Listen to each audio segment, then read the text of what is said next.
y'all mind? You have a question already, Lil? No. Okay, I was saying,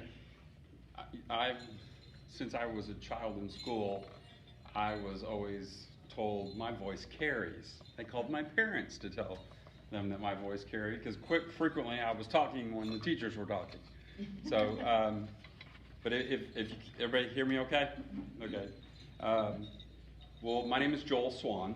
I live here in Gulf Breeze. I joined the Gulf Breeze Area Historical Society about, I don't know, October, November of last year. Very neat. I think probably everybody here is familiar with the organization, some for a long time. But again, we're just looking at the history of the area and growing around. And if you're not a member or know somebody that be a member, would like to be a member, it's just, we want to preserve our history and know our history. And I actually, I moved down from Kentucky 20 plus years ago, but again, live in Gulf Breeze, and I encourage you to get involved with us. Get involved in small events, or join our society and become a board member like me. I'm the at-large board member. I'm one of the few that doesn't have a title, but be it as it may, you know, there's a spot for everybody. So welcome to our meeting. Well, let's get started. We like to kick off with a Pledge of Allegiance. So if you please rise and face our flag. I pledge allegiance to the flag of the United States of America and to the republic for which it stands, one nation, under God, indivisible, with liberty and justice for all. Thank you. And then we also like to start with a little benediction type prayer. So if you would, please bow your head. I'll just have a short prayer. Dear God, thank you for being sovereign over this world. With you, we tend to make a mess of it, and we are just so thankful that you're over that. Thank you for the people that have joined us tonight. Thank you for our history. May we learn from it, use it to improve our future, and use it to create a brighter future for those who will follow us. We ask your blessings tonight on our presenters and all of those that have come tonight. Father, forgive us as we forgive those around us, and I ask for a hedge of protection and continued blessings as we leave our meeting tonight. Amen. All right. So again, just to make sure, I think everybody's probably been here, but let's pretend there's a fly on the wall that doesn't. So what we're going to do is we have guests with us from Muscogee. Let's see, find my intro slide here. So the Muscogee Nation of Northwest Florida, and always walk in beauty and love. I assume that's like a motto, or that was on your. That's just something we live by. That's beautiful, very beautiful. We're very fortunate to have them. And before we started the meeting, I was able to talk to them a little bit and learn about the history here in Gulf Breeze. This is an area historical event, but as I was learning, this area is just a piece of the wider range that they cover. So we're very fortunate, and thank you all for all being here. Our guest, let's see. Well, I'm sorry, Barbara, who usually runs this for me, has a little bit of an intro. So if you think about when we started, this is to kind of set where the Muscogee Nation came into our history. I mean, you might think Gulf Breeze started when 1939, when Mark Benson named the city and we first incorporated and had our post office. Or they may say 31, when the Pensacola Bay Bridge, 1870, when the Duncan brothers homesteaded, or maybe it was the 1700 when we were careening and repairing a sailing ship on Dead Man's Island. But our local history actually starts hundreds of years before that. The Muscogee Indians lived here for centuries before white man came. And again, tonight we have Vice Chief Bob DuBose, and Chief Ghost is here with us. Bob's going to speak, and then as I will learn, and I assume you'll tell us, but the ladies are the head of what goes on, and we have our head clan mother and councilwoman Sandy DuBose here as well. So thank you. So we have them to talk, and this is the Pensacola history you haven't heard before. I'll turn this over to Bob. Bob, you're welcome to a speaker, or you can just project like I did. Yeah, I don't problem being heard either, I don't think. I think everyone can probably hear me in here. Yeah, we are the Muscogee Nation of Northwest Florida. Our history goes back, the first documented history of us being here with, you know, for us, goes back to the 800s AD. We've been here that long. And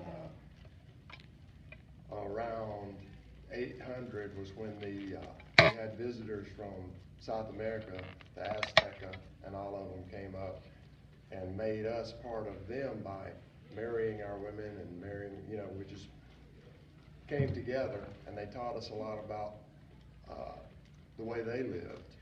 And if you'll, I'm sure you've heard the term mounds. There are mounds in Fort Walton Beach. I don't know if everybody knows, but there are mounds right here in Gulf Breeze. They're on the sound side, you know, just past where you turn to go to the beach. And this whole area was one big town. It was an adola, that's what we call them. We didn't call them towns.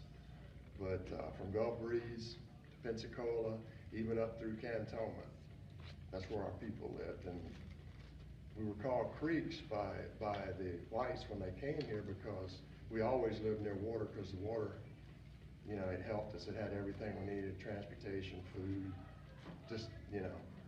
And other than that, we are proud to be here. We are a 501c3, just in case anyone's interested. And, we have a museum over at 3300 Beloved Pass over in Perdido. And we wish everyone would come by and visit us and see what we have to offer. We brought a few things today. This is what we usually take to schools when we visit, you know, and I don't usually dress in regalia when we go to visit the schools unless they want us to dance, but, you know. Well, the president, what was her name? Barbara. Barbara asked if I would wear powwow regalia to have a better impact on people that were here, I guess. So that's why I'm dressed like this. This is, all of this stuff that I'm wearing is handmade. We make all of our regalia. My wife, she does all the sewing, you know, and the breastplates, all this stuff we What's make. that made of, the breastplate? This is made out of bone and horn. Wow. Yeah, it's turned down. It is real. The beads are crow beads from out west. They're glass beads, fire made. Wow. She does beautiful work.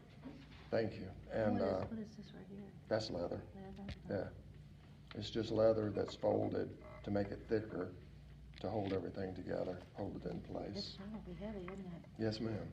Wow. I have a buckskin regalia. This right here is not bad. And keep in mind that when we dance all day for 3 days most of the time. And my buckskin regalia weighs 47 pounds. Mm. You know, and that's without the breastplate, the beadwork, or anything like that. So it keeps us popping, I'll say. Do the colors represent anything Just specific? my colors. These are my Orange. colors. Yeah, and you know, red, green, blue. You know, there are colors of the medicine wheel, but our regalia, what we use when we travel around, is basically an extension of our personality. So these colors are the colors that I normally paint my face with, are the colors that are on this regalia. Beautiful. When you travel to other states and so forth, does some of what you wear represent the Muscogee? Like other people would recognize you as that? Yes. I wear this all the time when I'm dancing. I am Hobodogi. It's alligator clan. This is an alligator tooth. And, you know, most of us when we travel, it's hard to understand, but people, we know each other from coast to coast. You know, they know who we are, we know who they are. And it's just the way we are. It's an extended family to us. So, you know, I don't have to tell them I'm Muscogee. Now, if someone asks me, I will tell them, you know, because I'm proud of who I am. We're proud of who we are, and we represent wherever we go, we drive. But other than Yes, ma'am. Do you have a regular schedule of dances throughout the year? What Where, do you dance to? where do you? The ones that we are sure to meet here in Florida are, we go to the Thunderbird in Fort Walton, Niceville, at the softball facility there in Niceville. Yes. We go down south to Mount Dora, which is one of the biggest in the state of Florida. My wife and I were actually head dancers there for like 7 years in a row, and they never did that before, and they told us, if you want to be head dancers again, just tell us. And but, you know, age catches up with you where you can't fulfill all the obligations of being head dancers. We just like to go dance now and see our extended family, so. So is it a celebration or just for Oh, yeah. enjoyment or? Always. It's always a family gathering. When you hear the words intertribal powwow, that means all nations come in. There are powwows that are, you know, exclusive to Choctaw, Chippewa, you know, but 99% of them are all nations, and everyone comes in from everywhere. Is spirituality connected with your dancing? Yes, ma'am. When we dance, we pray. When we pray, we dance. It's all a part of who we are. Yeah, Creator is our main thing. You mentioned before the meeting, how you traveled, water travel and water Yes. around this area. Yeah. Can you expand on what that did or the trades that you did and how that grew? Or It made it easier for us because we tried to go, see, our New Year's in June. That's when we celebrate New Year. It's green corn. It's when the new crops come in, and we celebrate being able to feed our people and all that in June. So that was a big thing. We have 7 ceremonies a year, and what it made it easier was we could all load up. And we had big barges, really, that were paddled, and we could go upriver to another village. We could go downriver to villages.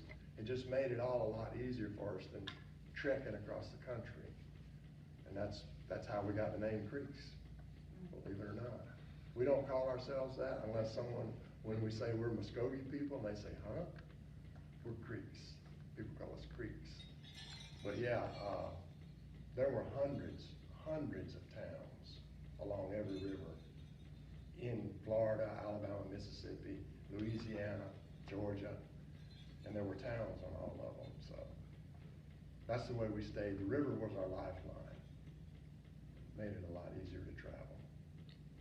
on the mounds that you talked about, so, and we've got some here in Gold Breeze, actually, I mentioned before we started, sorry.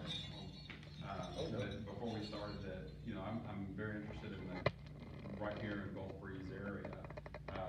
But the mounds that we have here, how were those created, and then how were they destroyed, torn down, washed down? And even even the whole area, but, you know, again, I never knew those were there in Gulf Breeze, so. Yeah, How were those mounds made, and? they were made by hand, and most of them were burial mounds. We did have elevated areas in our golas where, you know, we would have ceremony, we would play stickball, and we would just have festivals. But the mounds, they're pretty sacred to us because it is where our ancestors lay. A lot of their possessions were buried with them. And, you know, that's where the grave robber thing comes in with artifacts and stuff. But what's happening over here in Gulf Breeze right now is it's on the bay side, and you can see it when you come across the bridge. You see a lot of clay where it looks like it's washing. Well, that's where the mounds are, and they're actually washing out into the water. People walk by and pick stuff up, and we would never do that, by the way, because it's like you going to your grandmother's grave and digging something up and taking it out. You know, that's the way it is to us, but, you know, it's looked at a little differently by a lot of different people. They found a skull on Pensacola Beach not long ago, a human skull, the water. Yeah, it was a little different back then too, as you can imagine. You know, the rivers ran different routes back then. The water around the bay and the Gulf was a little bit different back at that time. And does not surprise me, there are things in the water. And we try as a people, we try to take care of our ancestors. And we brought this to attention, last year when we went out there? We did a ceremony and prayer out here for these ancestors that were being desecrated out here. Beachcombers, really, I guess is what it is. You know, so it's, what is actually out there that people see or that they mess with? What is it? unless you know what they are, even on the rivers, we can walk through the river swamp and we can tell where it's elevated, even if it's overgrown now. We can tell that that's a place where our people were. And they are literally burial grounds and ceremonial grounds is what they are. Yeah. So the ones in Gulf Breeze in the seashore are not like marked or? They had something around them at one time. I don't know if they have a, pardon? Back this way, they also had some more. Oh, yeah, they were all over. It wasn't just on the beach, it was Right. also back this way as well, going into the woodlands areas. And those are usually done by different people for, I mean, it's still the same tribe and nation, but it's just different little bands, it's called smaller bands. Yeah. And the one in Fort Walton, the Indian Mounds in Fort Walton, we That's go there when we was Those are kids. ancestors, yeah. Is it? Yeah. I've visited. Yeah, and, you know, that right there, I'm really tickled that they took care of it like they did for so many years. I mean, it's done the way it ought to be to us, you know, it's honored, it's a site that, you know, and that's the way we treat it. If we're walking in the woods and we come across one, we treat it just like that, you know, we'll say a prayer, we'll drop tobacco and sit there and talk to them for a while. And you can, I grew up, I think I was talking to you about it, I grew up north end of the county, right before you get into Alabama. A lot of swamps, a lot of rivers. I could walk through and I knew where our people had been. You just know it. And, you know, it hits you. You also mentioned, and Chief, I think you mentioned alabaster. Was that part of the mounds or? Yeah. And then you also mentioned that mounding kind of came from Aztec, did I Yeah, understand that? we actually built, we didn't call them temples. They were, to us, they were just like you guys, they were buildings. They were places we used, we either lived or we used them for certain things. And, yeah, some of them were very high, you know. I'm sure you've seen, the ones in South America. Right. You know, all the steps way out, the short steps and all. Well, that's where our mound building came from. And we took that from it. You can actually take a ceremonial place with mounds and where the buildings were and overlay it on one. There's one in South America that's just like it was back in the day. And ours will overlay on it. The mound's the same. The ceremonial grounds are the same. It's just, you know, they're our cousins by marriage. But the mounds were actually constructed with material Dirt. at one point? The mounds were dirt. Just mounds were dirt? Mounds were Okay. dirt. Yeah, now the buildings, if you will, were like Ghost was talking about. They were cut and made just like they made them in South America. Okay, and that was for meetings and? Yeah, that was for, important areas in our towns, in our adults. Yeah. It's also for granaries. Also, the women use it to store the food and Yeah. stuff and stuff inside there. Yeah. See, the women become those were in charge of all of the surplus, all the crafts, all the material, everything was in charge of that. So your towns would also have surplus grains and stuff stored, medicine stuff stored inside of there, and they was weatherproof.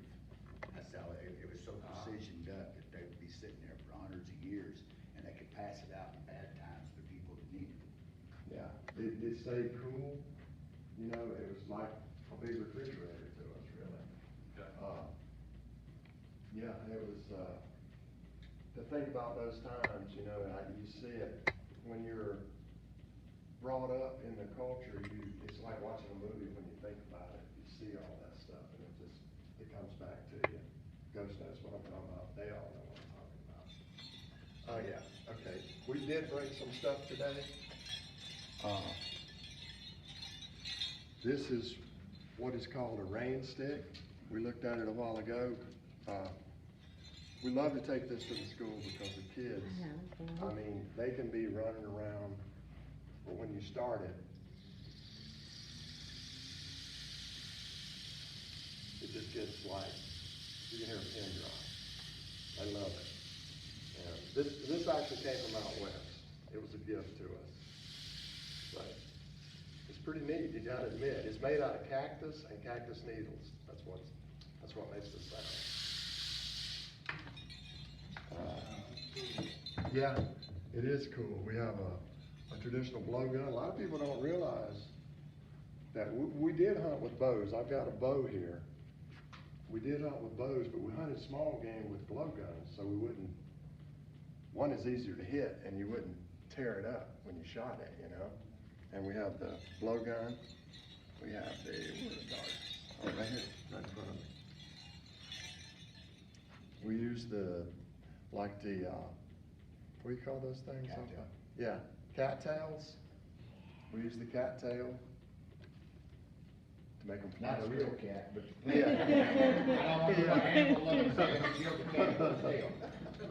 The ones in the water. Pardon? The cattails out of the water. Yeah. Not a kid cats. This is called an atlatl. There was a lot of big game, you know, big deer, you know, a little farther up north, they get bigger, so we realized that a lot of times we couldn't kill them and by the way, when we did harvest them, we used everything. The skin, the bones, as you can see with the, you know, everything was used, the horns. But we devised and this did come from us. This is an atlatl. And what it does is, each man had one made to fit his forearm, and obviously this one wasn't made for my forearm. So it enabled us to throw this like a spear, but the velocity on it is unbelievable. And you know, with the arm extended up that high, there's that much more leverage, and you can kill bigger game with it. So we realized we needed these if we wanted to use something other than squirrel and birds. So.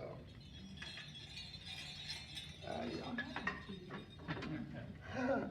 This is a fishing arrow. You know, with the longbow, it goes with the longbow. You know, it's pretty much self-explanatory. It's got a bone tip on it. Yeah, this is a regular arrow. And what was on the end of it? Oh, feathers. Feather, okay. Ash feathers. Yeah. Anything to make it fly true, to balance it. Okay. And this is the longbow, the bow I was talking about. This is my bow. This is sinew, which back in the day, I said we used everything. We used the tendons and ligaments. And that's what this was made from. The string was made from that. Did you make the longbow yourself? This was given to me. That was given to you Yes. with the gut, the string? Oh yeah, this is, I did not make this, no. Okay. No. I don't, nowadays, we got the grocery store if we want to. If I don't have to kill something to eat, we don't kill anything, we don't have to. Yeah. You know, but we also used it during war, so.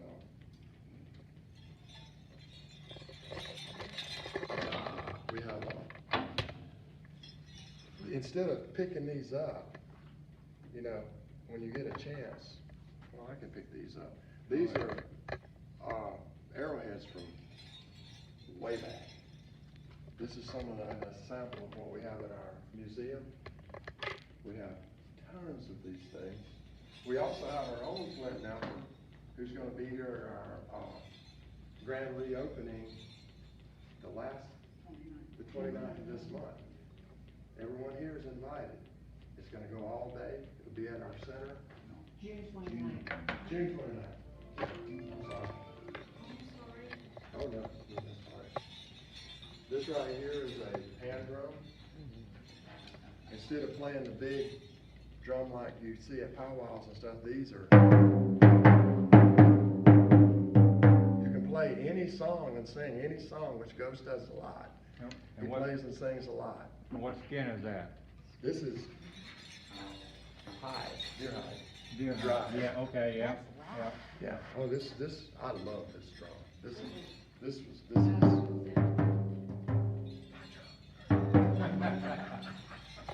You gotta show the flute too. Yeah. This flute, this is, music was always special to us. It helps us. And my story with the flute, I'm gonna go ahead and tell it. I had a flute, the first flute I got was a bamboo flute.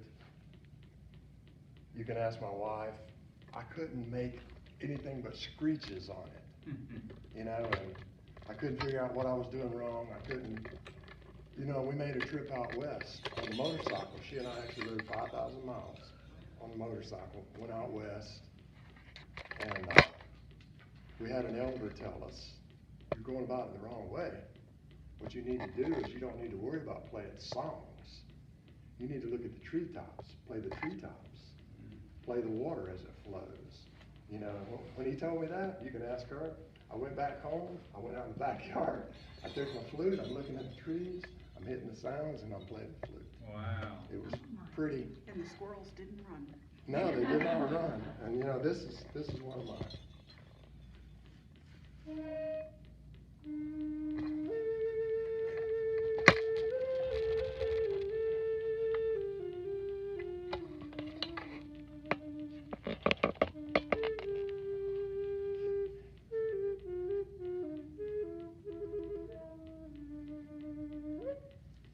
It's one of my favorite things. That's really soothing. Yeah. I like that. This is my wife's dance band. Do you want me to show that? Pick it up, pick it up. You've got to keep up with you. Okay. And it's what? Does she mind It's to her show us dance how band. She dances. When you get hot. Yeah. No, No, she it's dances. part of my dance. I'm women's traditional. Yeah, Southern call yeah. She carries a fan and shawl. and a shawl when she dances, and that's the way her style of dance. Do you do arm movements? How do you use it? Miss Sanders, you got ready to ask me a question? I know, it's, I'm sure it's quite innate, but. no, it's really not. What, I dance for the women, the grandmothers, the mothers, the aunts. And as I dance, my shawl walks and it carries my prayers upwards. So what I do is very solemn, regal, quiet. Yeah, no, I'm not flashy. My dance is totally different. Opposites attract. My dance is I dance men's northern traditional, which I wear that on my butt, believe it or not. I got the belt here, yes ma'am. You put a belt on and you put that on your back, and it's like a bird tail, if you will. This is my dance band. And when the men dance, we tell stories. Every dance that we do, and then there's hundreds of them. You know, we're telling stories.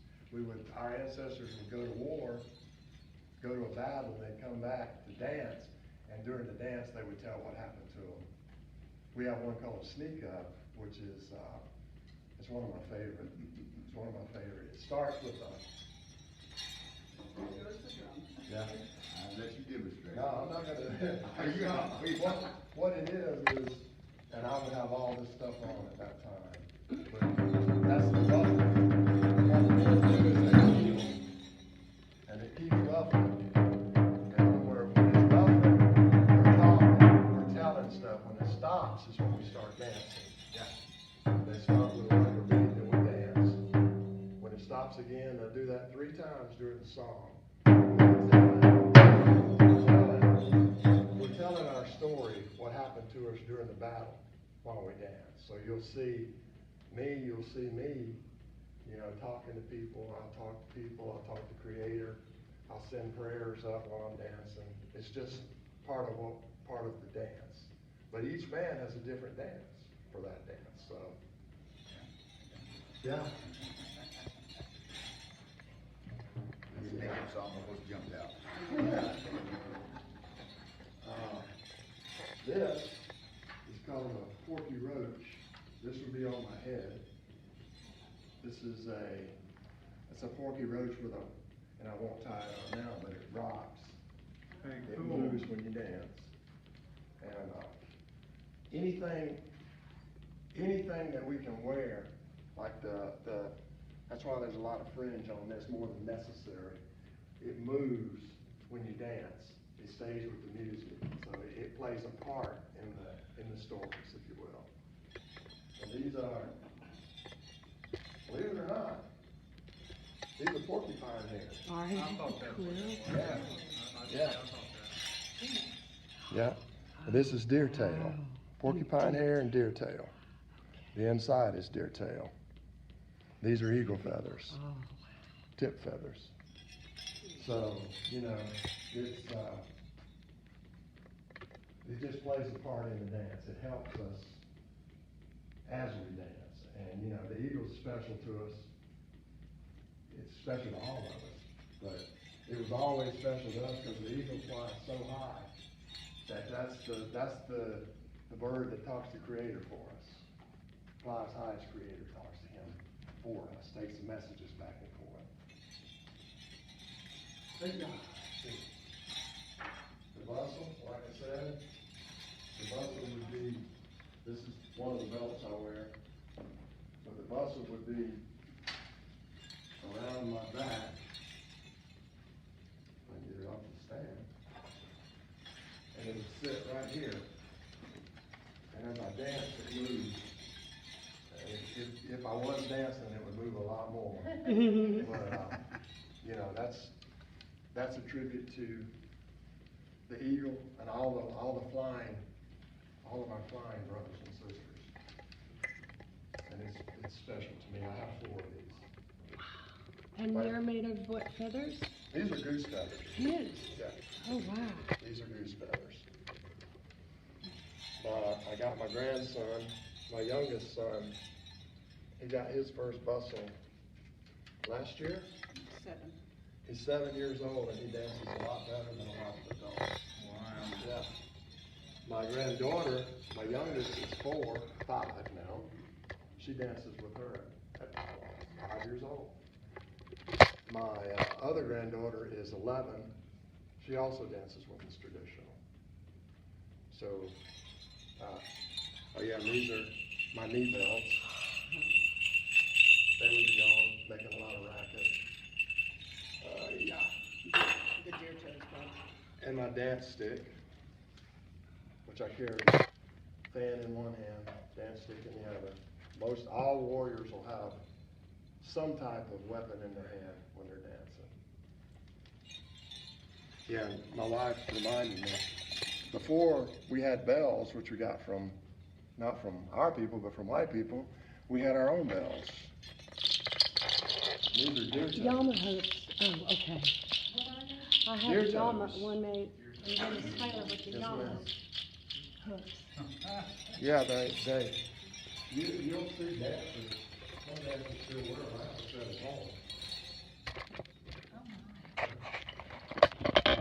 You see when the needle come out and you're left with this and you just poke a hole in it and put the needle through it, put it on a piece of leather. Everything we use, everything. Would you bring him to eat first? Deer toe rattles, dance rattles. Thank you. Yes, ma'am. We also have a Loja. Loja, the turtle, is very special to us. And this is a turtle rattle. You know, I don't dance with it. I'm not a medicine person, but it was given to me. So I keep it, it stays with us all the time. But a lot of our dancers, you'll see dancing with a turtle rattle. That means something to them. Let's see. Oh, no.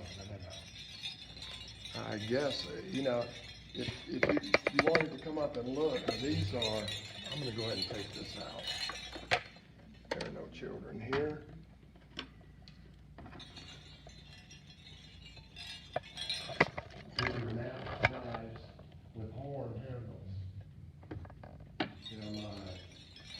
we have, my good friend who is a Seminole made this stuff for me.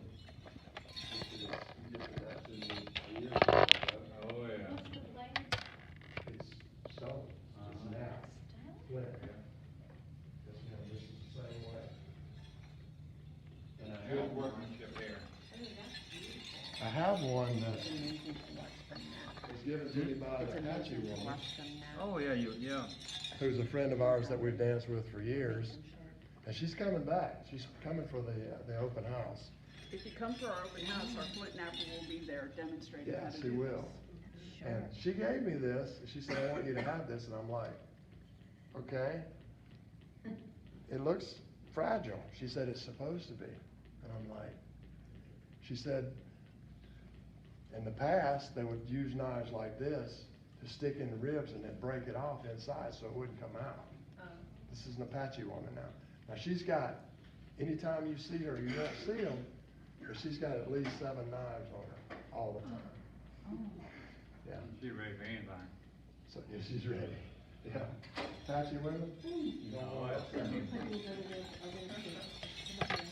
Yeah. And, yeah, you wanna, I don't know if anyone else wants to look at these, or, But you'll have them moved in the table. yes, ma'am. I'm kind of on the subject that I want to dive more into. You said the Apache woman look out for, but you also, as we were talking earlier, you mentioned, and I stumbled over saying because it's, you told me she's boss, and I was looking for her.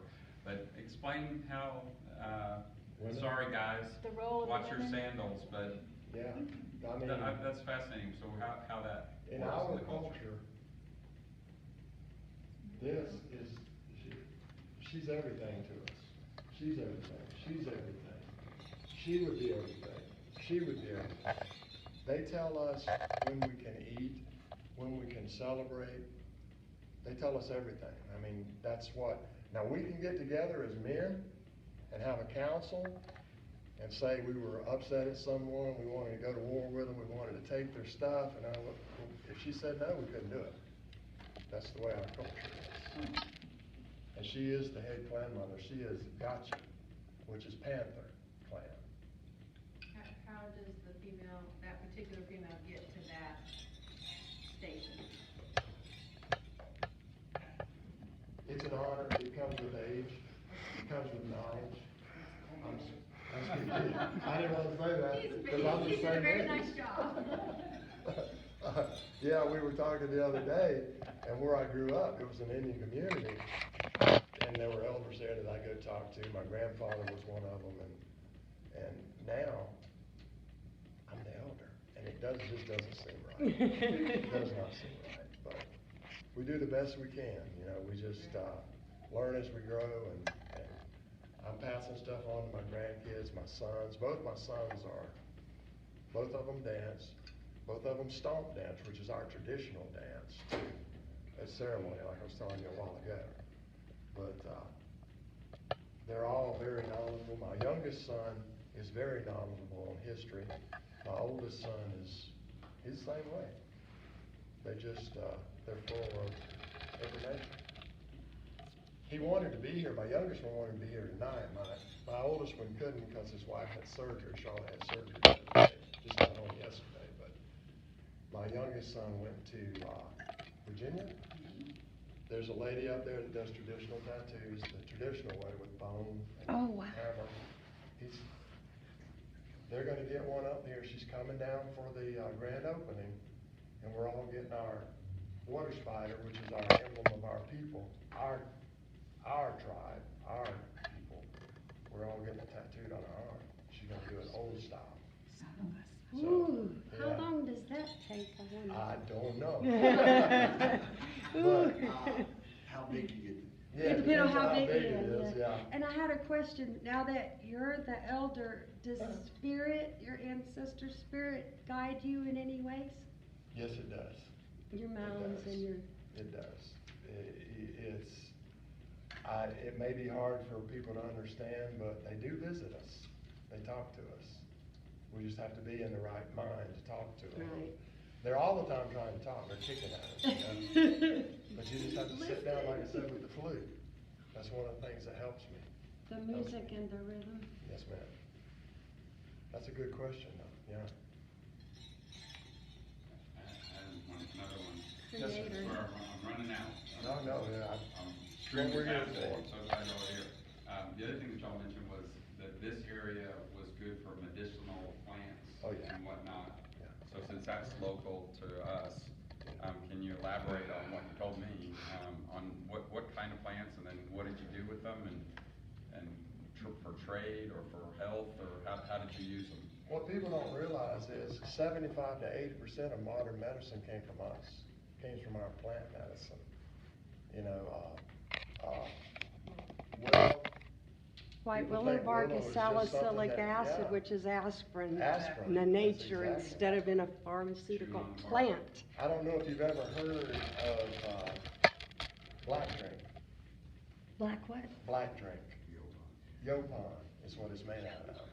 And that's one thing that we drink at ceremony. It is a black drink that we heat the leaves until they're right before they burn, and then we make our medicine. I can't go into details, but we drink that during ceremony, and it purges us. And that's what, there was a lot of depictions of the Spanish. They were talking about they drank something and they got sick immediately. I don't know why, that's what it was. They were doing ceremony, and you have to be clean, you know, to have ceremony, and that's one of the things we use. Plus, like you said, aspirin came from willow. There are a lot of other plants. Help me out here, babe. We need Goes. candles, we need candles. We have a medicine person. Okay. Well, just aloe vera for one, Aloe, the most yeah. simple one that's always out Yeah, there. what is the one For here? instance, the toothache plant.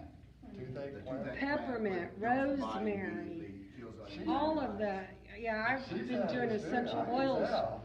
I did essential oils for 10 years. I haven't taken a pharmaceutical anything There in you go. 10 years, Yeah, except We for have a once, meeting once some a month, and penicillin. our last one was on essential oils. yeah, If And they're this one is gonna be on pure, passion flower, passion on the flower. 26th of this month, and I just tell you about it. planted one. Well, Anyway. It's a medicine plant. Speaking from personal experience, I am a survivor of stage 4 cancer, kidney, liver, and colon, and I didn't use pharmaceutical medicines. What do you use? Natural supplements and natural plants. I have no cancer in my body. I had stage 2 cataracts with 45/55 vision, and my vision is now 20/15, and I have no cataracts whatsoever. I do have surgeries, but that's replaced parts that was messed all up. It can't be healed from military stuff and things that happen in life. Eucalyptus is another The one. thing about it is, this place here has so much resources of plants. Every single plant, every single tree has a medicine inside of it. Each thing is for different purposes. Have you ever heard of rock soup? Mhm. Do you know what rocks are, right? They have minerals in them. In the old days, you used these minerals, these rocks were put inside of there to help you. We call them sabias, which is medicine stones. It's a funny story.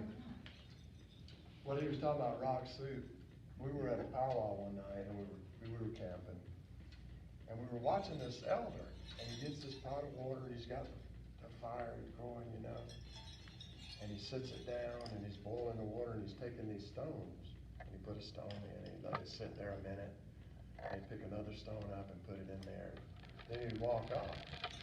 Well, people thought he didn't have any food. So people would come by and cut potatoes up and put it in that thing, and cut carrots up and put it in. That was it reminded me of that, it just flashed back. But, yeah. Maybe he's done that once or twice before. He told us about it, he was from out west, and, he said, you know what I do though? I feed everybody, Yeah. and he did. But I just had a flashback on that. This is the Corvette that was made for me by Shell Carter. It has my Hobodogi, my alligator clan symbol on it. Oh, that's cool. Yeah, You camera, it is mother of pearl. mother of pearl Yes, nature? ma'am. Yeah. Where are we? There we are. Thank you. Yes, ma'am. And capis you have here. Yes. He shells. Yes. Yep. And that's, you know, like I said, I am Alligator Clan, and he made this for me as a gift, and I'm very, very grateful for it. I don't wear it when I dance, I wear it when I go somewhere special.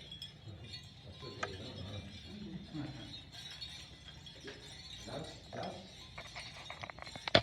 all we have as far as, you know, artifacts and stuff to talk about, but I really wish, and I invite every one of you, to please come out to our grand opening. It's gonna be a good event. It's gonna be all day. People will be in and out, we know that, but, you know. What's it'll the be date again? June 29th. And where is it, please? It's from 10 to 3, and it's at 3300 Beloved Path in Pensacola. It's off the Gulf Beach in Fairfield. Yeah. Okay, And thank you. they very brought much. these over on the table there, so Yeah, there's I some. encourage you to pick one up on the way out, and it's got the date and the address on there. And so, they're a nonprofit, so, love your support. Yes, Just, please. And kind of related to that, so I assume your dances are public?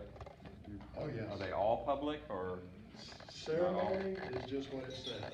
Okay. It's invitation only. Okay. But, you know, that's just for our people, it's private, anytime you have a ceremony, but, the powwows, all the dance, yeah, and we do some stomp dancing at some of the powwows to show people what we do in our ceremony. And are those a regular schedule for that? First weekend in November, there's a Thunderbird Powwow in Niceville, Florida. Yeah. Highly recommend going to I think I that. have some pictures of you. Do you? We've been going there for years, Kirby and all of them down there. Ghost is on the honor guard that carries the Eagle staff and the flags in and out. Yeah, we've known Kirby down there. Will you be dancing Well, I don't even want Yes, to we'll talk be about how dancing. on the long. 29th? Yes. On the Oh, 12th? on that, no. No, that's just a open house. Opening of the museum. Yeah, yeah. The Flint Napper will be there doing demonstrations. Our plant person will be there. You know, we'll have a lot of people there with a lot of knowledge if Tattoo there are lady also. questions. Pardon? The tattoo lady also. Yeah, the tattoo lady. Ouch. We get to watch her do yours? Sure, sure. We'll figure out how long it Yeah, takes. yeah. But, I want to thank you for inviting us over. Appreciate y'all coming very much. Thank you very much. Barbara, this is from, this is from us, this is broken of things, but, Barbara is famous for her cookies. So, we have, cookies for you all. Homemade crinkle cookies, and they're like from I'm famous for eating grandma's. cookies. They're so good. Thank you. Thank you. Thank you all very much. Well, one thing else, we'll also have food there at the gathering. Ah. And we are going to do some traditional foods. Okay. Probably Ooh. nobody's ever tasted around here. Yeah. I'll be teaching the ladies how to make a special rice that are probably gonna make every one of y'all be wanting to try to learn that recipe, but, it's very good. It sounds good. Do the men traditionally cook, or the women, or either? Well, that's, We do warriors, what you we had to don't. cook on the road all the time. Warriors, you could run 200 miles, and you're gonna eat. Right, So we right. did a lot of cooking in clay, using the clay to cover on the fish. Take all the scales, like pressure cook, those like coals, those type of things. With us, like the wild rice, we love wild rice and doing the fish. Fish and seafood is the main product for us year round. We follow the fish and where they migrate. We follow everything. creek. I mean, that's what we do. We use the bones of the fish, we used everything. Same thing with the birds, every animal. We don't waste something. We were farmers too. We actually we called them the Three Sisters, corn, beans, and squash. We planted them in mounds together because they supported each other. The vitamins from one would help the other, and we grew them together like that. And we were farmers also, so. And the grandmother was in charge of getting that done. Automatically. Corn, Beans, and squash. The Three Sisters, that's what we call them. That's what our- One releases like nitrogen that helps the other one. Love fried Fry bread. bread. Yeah. You what? Fried Fried bread. bread. If you've never had fry bread, there's no way to describe it. You just have to taste it. It's wonderful. When you gonna bake some? That day. 29th, we're gonna be getting us some fry bread, y'all. Yeah. I don't know where else to get it. Mado, which is thank you to everyone for inviting us, and Mado to you. Mado, and I hope you come out and visit. I think you'll be pleasantly surprised. And we hope you guys come back. Yes, thank you so much. See our museum when we get it open. Oh, we will. We will, Mado, thank And you. if y'all like to go on trails and stuff, we have the preserve and swamp right there. We have a natural preserve that has eagles, hawks, everything in it, turtles there on the water. Snapping turtles. Fish in the Turtles. water with docks. You can walk for miles and miles. We are the keepers of and have the affiliated woodpeckers, the Yeah. giant woodpeckers are still back there. Yeah. We have a lot of different critters that they like to remain hidden. This is Her what clan, they- gotcha, there's a very large They one got you back there. With a Alligator? family. Yeah. He lets you know when he's around. He doesn't. Panther. Yeah. Oh, a panther? Well, there was an alligator on Oreo Beach Road the other day. Yeah. Um, Those are just my like a cousins. couple of days ago, yeah. I'm sorry. No, you're doing great. But, we don't say goodbye, we say Mado Mado. Chihichatlis. There is no goodbye in our language. That means until the next time I see you, we say Hadam Chihichatlis. Chichatlis. Thank you. We also, we do have a Facebook page if you wanna keep up with everything on that. It is Muscogee Nation of Northwest Florida, and you'll see all kind, we do word of the day on there, we teach the language. Each day we put a different word up there with the pronunciations of inside there. Plus I it put a gives- link to it on this announcement for y'all, so anybody that picks it up 2 years from now can still link to it. But you had the turtle as the logo. You're changing to the Yeah. spider? Yes, Yes. ma'am. Okay, We okay. did change it to the water spider because the Water water spider, there's 97 of us still left alive of the Yeah. original tribe. Yeah. In this area. There's only 97 of us still, we're the last free, what they would, technically, they called us Seminoles because after the war of that, Seminole means wild and untamed. Muscogee means never give up and never surrender. We never give up, we never surrendered, even though there was bounties in our head and they persecuted us and they would take everything you had and sell you for $100 for a man's head, 75 for a female. The thing about it was, we still stayed here, we still fought. In fact, we was the very first code talkers in World War I, and we are the keepers of all the code talking That materials. doesn't get broadcast very often, but, yeah. And it's our plan and goal to build a code talker museum here, an eternal wall flame for all the code talkers that existed. There's 129 code talkers still left alive in America on different reservations, and every one of them will be coming here when we get built. Yeah, they want to come. Thank you again. Mado. Mado. Thank y'all for coming. Thank you.